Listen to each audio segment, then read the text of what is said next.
Sebuah bangunan rumah di Jalan 1 Maret RT 01 RW 03, Kelurahan Pegadungan, Kecamatan Kalideres, Jakarta Barat roboh pada Sabtu, tanggal 23 Oktober tahun 2021, sekira pukul 21 waktu Indonesia Barat. Dalam peristiwa itu, seorang ibu bernama Ita, 40, dan anaknya yang masih 1,5 tahun tertimpa reruntuhan bangunan.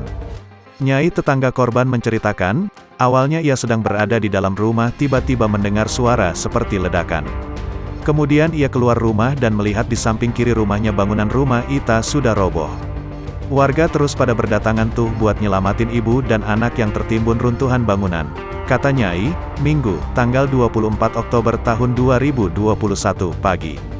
Warga menggali runtuhan bangunan menggunakan alat seadanya seperti cangkul dan sekop pasir. Kemudian, petugas pemadam kebakaran tiba di lokasi langsung mengevakuasi korban.